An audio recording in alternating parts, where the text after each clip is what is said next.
कर्म गति पारय नहीं तारी ज्यों ज्यों मानस करत उपाई त्यों त्यों पावक जरत अढ़ाई। सीधा मतलब यही है इसका।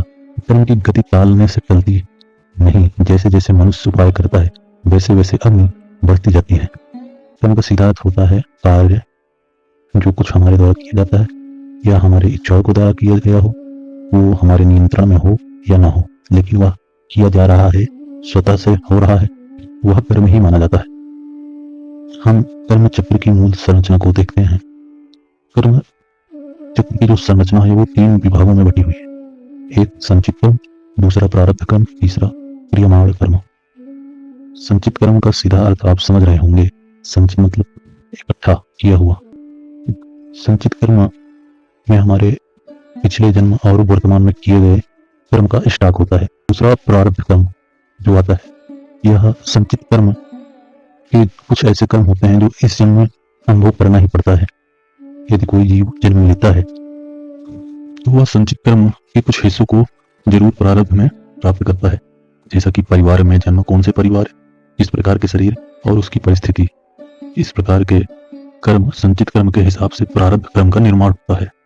और एक विशेष बात है प्रारब्ध कर्म में कि प्रारब्ध कर्म का कुछ हिस्सा तो परमात्मा के ऊपर भी निर्भर करता है, इसलिए प्रारब्ध कर्म को सीधा सीधा भाग में लिखा हुआ कर्म मानते हैं।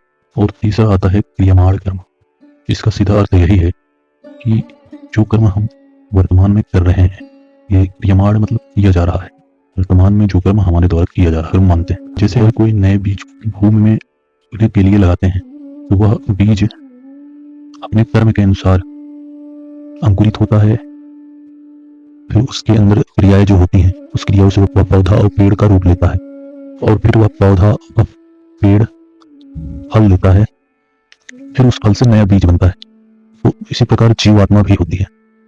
जब ईश्वर किसी जीव को एक नया शरीर देता है इस संसार में आने पर, तो उस शरीर के द्वारा उस शरीर के द्वारा वह व्यक्ति अच्छा या बुरा कर्म करता है, तो उस बुरे कर्म या अच्छे कर्म के अनुरूप उसे फल प्राप्त होता है, और उस फल से फिर नया बीज बनता है। फिर यह प्रक्रिया ऐसे चक्रानुसार चलती है। कर्मण्डे वाधिकारस्ते मां फलेषु कदाचन मां कर्म फले हेतु भूर्मा ते संदो स्वप्न कर्मणि।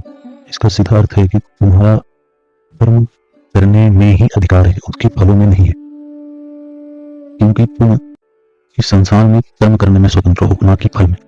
क्योंकि जो इसे फल मिलने वाला है वो उसे प्रारब्ध संचित कर्म इसके अनुरूप मिलेगा, जो कि भाग्य अनुरूप हो जाता है।